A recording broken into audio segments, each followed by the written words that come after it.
Vamos a grabar.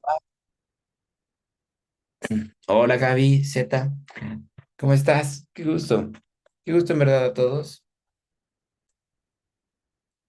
de reiniciar este libro. La verdad es que yo me he sentido mucho más tranquilo con las decisiones que he tomado en mi vida. Creo que es importante irlas aplicando, ser consciente de ellas y a partir de ahí empezar a hacer cosas nuevas. Porque luego cuando no hacemos esto, estamos castigándonos, o eso es lo que a mí yo sentía que me pasaba. ¿Saben? en, de acuerdo a lo que he aprendido ahora con el dinero, es diferente cuando en el mundo normal o cotidiano tienes una profesión que no te permite equivocarte porque la pagas muy caro y, y aún así puede haber errores. O no que la pagues caro, pero no es lo adecuado. Y hablamos de profesiones que tienen que ver con la salud, en mi caso como abogado también. Hay otras profesiones, la mayoría nos piden que seamos muy exactos. Sin embargo, estamos aprendiendo que aquí, en temas económicos, a pesar de que se procura que no existan errores, también la realidad es que pasa. Y ahora en nuestra vida cotidiana es algo que también debemos de estar conscientes. Dos, todo el mundo tiene una visión incompleta del mundo, pero formamos una narrativa completa para llenar los vacíos. Según yo sí vamos ahí, ¿verdad, César? Mi hija tiene alrededor de un año mientras escribo esto. Tiene curiosidad por todo y aprende muy rápido, pero a veces pienso en todas las cosas que ella no puede comprender. Hola, Betty. No tiene idea de por qué su papá va a trabajar todas las mañanas. El concepto de facturas, presupuestos, carreras, promociones y ahorro para la jubilación le resulta completamente ajeno. Imagínense tratando de explicarle la Reserva Federal, los derivados crediticios, el Telecán. Imposible. Pero su mundo no es oscuro. Ella no deambula confundida. Incluso a la edad de un año, ha escrito su propia narrativa interna de cómo funciona todo. Las mantas te mantienen abrigado, los abrazos de mamá te mantienen a salvo y los dátiles saben bien. Todo lo que encuentra encaja en una de las pocas docenas de modelos mentales que ha aprendido. Cuando voy a trabajar, no se detiene confundida, preguntándose qué son los salarios y las facturas. Ella tiene una explicación muy clara de la situación. Papá no está jugando conmigo y yo quería que jugara conmigo, así que estoy triste. Aunque sabe poco, no se da cuenta, porque se cuenta a sí misma una historia coherente sobre lo que está pasando, basada en lo poco que sabe. Todos, sin importar nuestra edad, hacemos lo mismo. Al igual que mi hija, no sé lo que no sé, de modo que soy igualmente susceptible de explicar al mundo a través del conjunto limitado de modelos mentales que tengo a mi disposición. Como ella, busco las causas más comprensibles en todo lo que encuentro y como ella me equivoco en muchos de ellos, porque sé mucho menos sobre cómo funciona el mundo de lo que creo. Esto es cierto para los sujetos más basados en hechos. Fíjense, esta parte también es muy cierta para nosotros. Nosotros sabemos menos de lo que queremos saber y está bien. Toma historia. Es solo el relato de cosas que ya sucedieron. Debe ser claro y objetivo, pero como escribe B.H. Little Hart en el libro ¿Por qué no aprendemos de la historia? La historia no se puede interpretar sin la ayuda de la imaginación y la intuición. La gran cantidad de evidencias es tan abrumadora que la selección es inevitable. Donde hay selección, hay arte. Aquellos que leen historias tienden a buscar lo que les da la razón y confirman sus opiniones personales, defienden lealtades, leen con el propósito de afirmar o atacar, se resisten a la verdad incómoda, ya que todos quieren estar del lado de los ángeles, así como comenzamos guerras para terminar todas las guerras. Daniel Kahneman me contó una vez sobre las historias que la gente se cuenta a sí misma para dar sentido al pasado. Él dijo, la retrospectiva, la capacidad de explicar el pasado, nos da la ilusión de que el mundo es comprensible, nos da la ilusión de que el mundo tiene sentido, incluso cuando no tiene sentido. Eso es un gran problema al producir errores en muchos campos. La mayoría de las personas cuando se enfrentan a algo que no comprenden, no se dan cuenta de que no lo comprenden porque pueden encontrar una explicación que tenga sentido en función de su propia perspectiva y experiencias únicas en el mundo, por limitadas que sean. Esas experiencias son, por, por limitadas que sean, esas experiencias son. Todos queremos que el mundo complicado en el que vivimos tenga sentido. Así que nos contamos historias para llenar los vacíos en lo que efectivamente son puntos ciegos. Quiero que vayamos a esta reflexión porque es sumamente interesante y lo vi en un ejercicio de una serie que ahorita les voy a comentar. Nosotros nos contamos una historia en nuestra vida, la que quieras, en la que eres ganador, ganadora, que eres una persona que triunfa, que eres una persona buena o mala con las personas, con el dinero, con los amigos, con las amigas. Cada historia que te cuentas va generando esto que se llama identidad. Esta identidad, de la que hemos hablado muchas veces, nos va fortaleciendo o va haciendo que nos perdamos en algo que nosotros mismos a veces no entendemos. ¿Por qué esto es tan importante y por qué decidí tomarme unos, unos segundos más? Estoy viendo una serie que se llama We Work, no, We Crash, ajá, We Crash, que es la historia de We Work, esta compañía que se hizo un unicornio, es que generó más de $1 millón en su primer año, pero así como se hizo, así quebró. Y ahorita que estoy viendo la serie tiene todo el sentido. Pero lo importante es cómo se cuenta la historia. La protagonista, que es Anne Hathaway, que como saben es un deleite siempre verla actuar, nos comenta algo que para mí me llamó muchísimo la atención. Ella está hablando de cómo reaccionó cuando le fueron infiel. Y primero se ve que se hizo chiquita y que no quería y que la trataron mal. Sin embargo, su maestro de teatro, porque ella es actriz, eh, le dice, no, eso no fue lo que pasó. Y le empezó a empoderar. Vuelven a correr la escena y ella se defiende de lo que pasa. Ya que voy con eso, esa es la historia que te invito a que tú cuentes. Si tú quieres ganar algo, piensa de esa manera cómo eres un ganador, cómo eres una ganadora, cómo eres próspero, cómo generas ese dinero y empiezas a cambiar la historia que te contaste en el chip. Por ahí, alguna amiga, una gran amiga que tengo, me dijo, yo no me acuerdo de qué me pasaba cuando era niño o niña. Le dije, perfecto. Entonces digamos que tienes un lienzo en blanco. A partir de hoy, tu historia hacia el pasado tú la vas a construir. Eso le va a dar una identidad, independientemente de los hechos que acontecieron. Y eso va a hacer que tú te sientas bien, mal, más o menos, con lo que está pasando. Cambia esa historia y vas a empezar a cambiar tus resultados. Lo que estas historias nos hacen financieramente puede ser fascinante y aterrador. Cuando no veo partes de cómo funciona el mundo, puedo malinterpretar completamente por qué el mercado de valores se está comportando como es, de una manera que me da demasiada confianza en mi capacidad para saber qué podría hacer a continuación.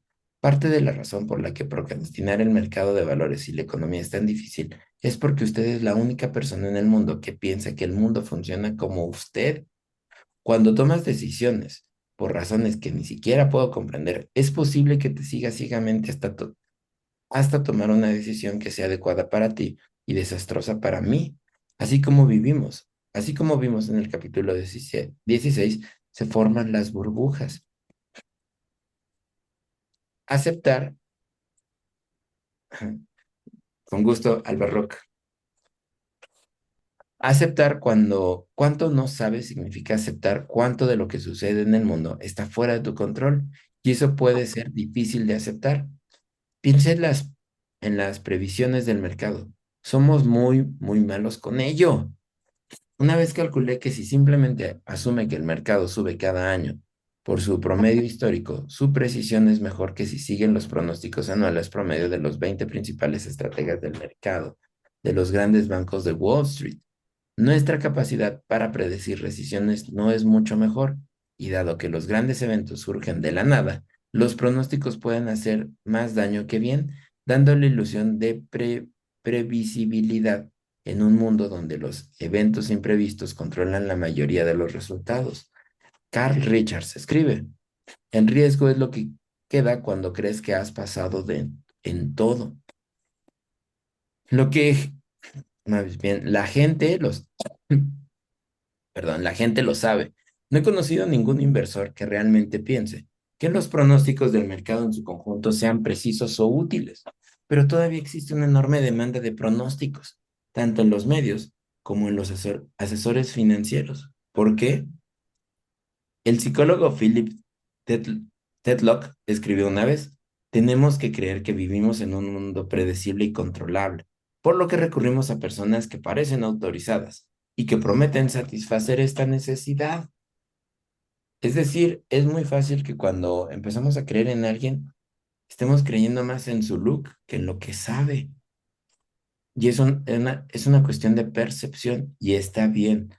Nosotros de esa manera hemos decidido cuando corremos peligro o no, cuando debemos de huir o debemos de quedarnos. Es una cuestión de percepción. Satisfacer esa necesidad es una excelente manera de decirlo. Querer creer que tenemos el control es una picazón emocional de que hay que rascar, más que un problema analítico que hay que calcular y resolver. La ilusión de control es más persuasiva que la realidad de la incertidumbre. Así que nos aferramos a las historias sobre los resultados que tenemos bajo nuestro control. Parte de esto tiene que ver con confundir campos de precisión con campos de incertidumbre. La nave espacial New Horizons de la NASA pasó por Plutón hace 2 años de cuando se escribió el libro. Fue un viaje de 3.000 millones de millas que duró 9 años y medio. Según la NASA, el viaje tomó alrededor de un minuto menos de lo previsto, cuando se lanzó la nave en enero del 2006. Piénsalo, en un viaje no probado de una década, el pronóstico de la NASA fue 99.999999998 exacto.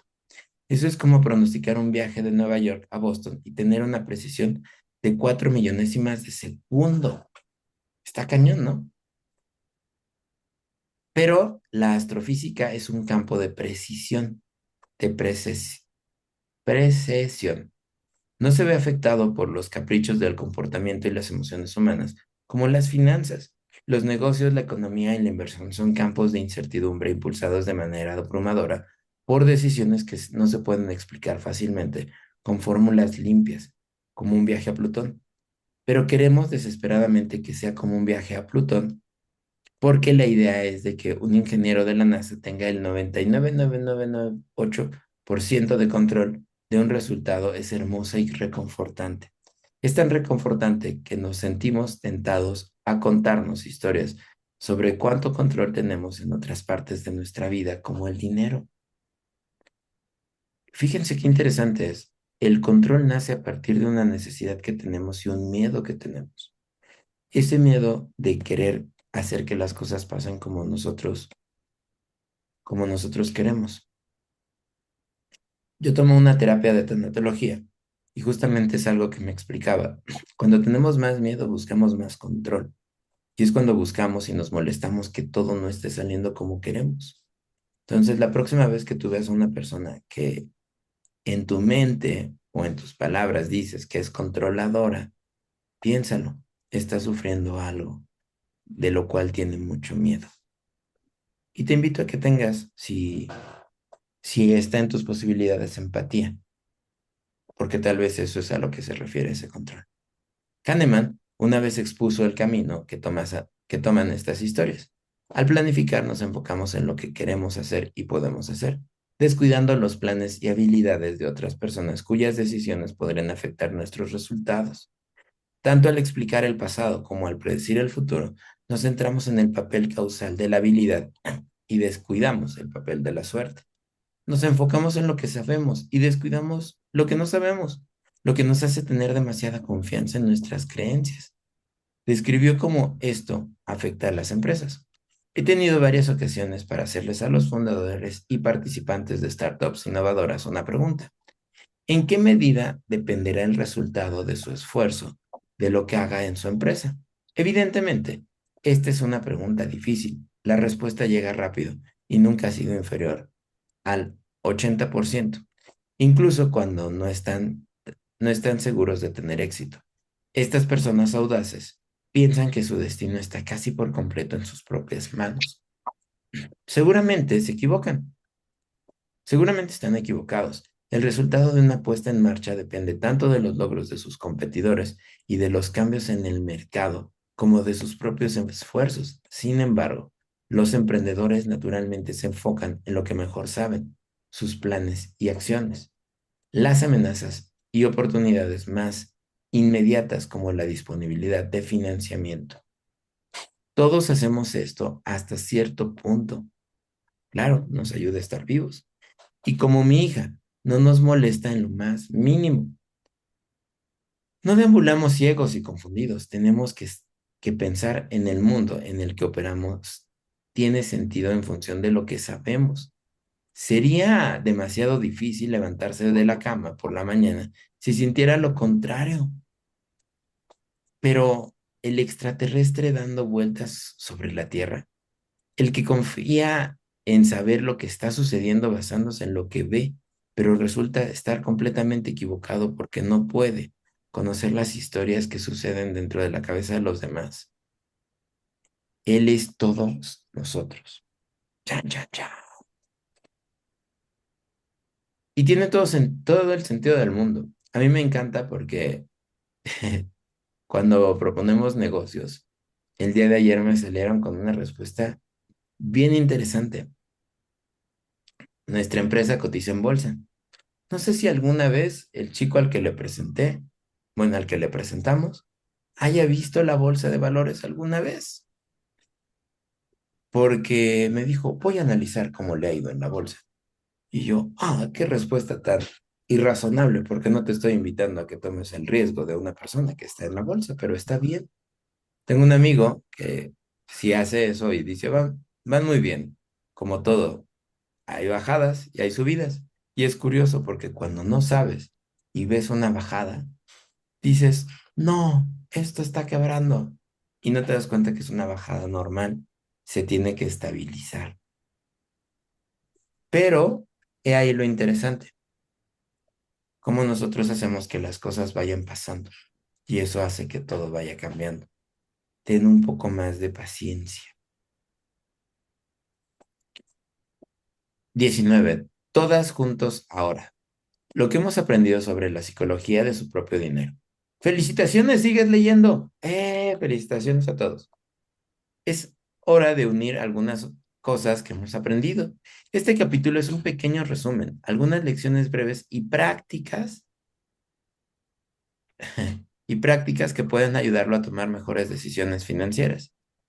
Por acá nos comenta Betty que a ella todavía le cuesta olvidar a los estafadores. Y tiene sentido, porque a partir de lo que hemos vivido es como vamos generando nuestra identidad y nuestro mundo. Mi recomendación, Betty, es aquí. A lo mejor va a parecer un poco menos financiera, pero funciona. Perdona, agradece y olvida. Tienes que seguir avanzando, porque por más que sigas pensando en eso que no te funcionó, no vas a hacer que cambie. Si aprendes de eso, sí haces el cambio. Pero si no, te quedas atorada y no avanzas. Lo peor es que la vida sigue avanzando. No nos espera que estemos bien. Regresemos al libro. Este capítulo es un pequeño resumen, algunas lecciones breves y prácticas que pueden ayudarlo a tomar mejores decisiones financieras. Mira, Betty, a lo mejor el autor te escuchó y nos va a ayudar. Primero, déjeme contarle una historia sobre una cita con el dentista que salió terriblemente mal. Nos enseña algo vital sobre los peligros de dar consejos sobre qué hacer con su dinero. César nos comenta, uno nunca pierde, o ganas o aprendes. Clarence Hawkes fue una dentista en 1931. Su boca irradiaba dolor. Su dentista lo sometió a una cruda anestesia para aliviar el dolor. Cuando Clarence se despertó horas más tarde, tenía 16 dientes menos y le extriparon las amígdalas. Madre Santa. Y luego todo salió mal. Clarice murió una semana después por las complicaciones de su cirugía. Su esposa demandó al dentista, pero no porque la cirugía saliera mal. Cada cirugía corría el riesgo de muerte en 1931. Clarence dijo, nunca consintió en los procedimientos en primer lugar y no lo haría si se lo pidieran. El caso pasó por los tribunales, pero no llegó a ninguna parte. El consentimiento entre el médico y paciente no era blanco y negro en 1931. Un tribunal resumió la idea de que los médicos requieren libertad para tomar las mejores decisiones médicas. ¡Qué miedo! Sin eso no podrían disfrutar del avance de la ciencia. ¡Wow! Durante la mayor parte de la historia, la filosofía de la medicina fue que el trabajo del médico era arreglar al paciente, y lo que el paciente pensaba sobre los planes de tratamiento del médico no era relevante. El doctor J. Katz escribió sobre la filosofía en su libro The Silent Word Between Doctor and Patient, el mundo silencioso entre el paciente y el doctor. Los médicos sintieron que para lograr ese objetivo estaban obligados a atender las necesidades físicas y emocionales de sus pacientes y hacerlo bajo su propia autoridad, sin consultar con sus pacientes sobre las decisiones que debían tomarse. La idea de que los pacientes también pueden tener derecho a compartir la carga de las decisiones con sus médicos nunca formó parte del espíritu de la medicina. Creo que hemos avanzado bastante. ¿Se imaginan que hoy no les dieran un derecho informado o que te dijeran, bueno, veniste al dentista, vamos a ver cuál diente es y te saquen todos? Esto no era ego ni malicia, era una creencia en dos puntos. Todo paciente quiere curarse, existe una forma universal y correcta para curarlos. No requiere el consentimiento del paciente en los planes de tratamiento. Tiene sentido si creen estos dos puntos. Sí, y yo ahí le sumaría, y muchas veces el paciente no sabe qué quiere. Por eso vas tú con un médico. Pero ponerle a ciegas todo está muy difícil. Pero no es así como funciona la medicina. En los últimos 50 años, las facultades de medicina cambiaron sutilmente la enseñanza del tratamiento de enfermedades hacia el tratamiento de pacientes. Eso significa establecer las opciones de planes de tratamiento y luego dejar que el paciente decidiera el mejor camino a seguir. Esta tendencia fue impulsada en parte por las leyes de protección del paciente, en parte por el influyente libro de Katz, que argumentó que los pacientes tienen puntos de vista tremendamente diferentes sobre lo que vale la pena en medicina, por lo que sus creencias deben tenerse en cuenta. Para mí esto fue muy interesante. Alguna vez Hola, Pati, qué gusto verte. Alguna vez nos comentaron eso como abogados, donde se planteaba si inclusive un médico podría ir a la cárcel. Qué gusto. Espero poder platicar contigo pronto. Un médico fue a la cárcel porque no respetó que la persona que estaba en su quirófano, inconsciente, y que era obvio porque además así lo decía en su cartera y las cosas en sus pertenencias, profesaba una religión que no le permitían operar. Sin embargo, operarse era la única manera real para que se pudiera salvar. ¿Te imaginas? Tú como médico, y ese era el planteamiento, a nosotros nos lo hacían como abogados, tú como médico, ¿qué hubieras hecho? Si no lo operabas, se moría tu paciente y tenías tú la opción de salvar. O, al revés, lo operabas, aunque fuera en contra de las ideas religiosas del paciente.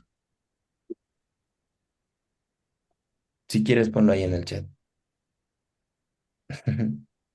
Esta tendencia fue impulsada por parte de las leyes de protección del paciente, en parte por el influyente libro de Katz, que argumentó que los pacientes tienen puntos de vista tremendamente diferentes sobre lo que vale la pena en medicina, por lo que sus creencias deben tenerse en cuenta. Katz escribió, es una tontería peligrosa afirmar que la práctica de su arte y ciencia los médicos pueden confiar en sus intenciones benévolas, en su capacidad para juzgar qué es lo correcto. No es tan fácil. La medicina es una profesión compleja y las interacciones entre médicos y pacientes también lo son. Esa última línea es importante. La medicina es una profesión compleja y las interacciones entre médicos y pacientes también lo son. Álvaro nos dice, ¿se ve cortado por la voluntad del paciente? Sí, como a la conclusión que llegamos en ese momento, tú no puedes.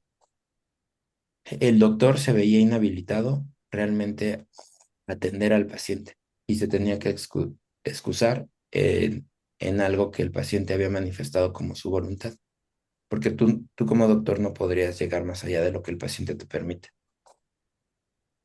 Es muy interesante, pero antes en verdad existía esa parte. Ya, así lo vamos a dejar por el día de hoy. Pati, en verdad, qué gustazo. Te escribo, te marco. Y por acá, nos vemos mañana, gente de TikTok. Besote. Y por acá, gente linda de Zoom. Prendan su cámara, vamos a tomarnos una foto.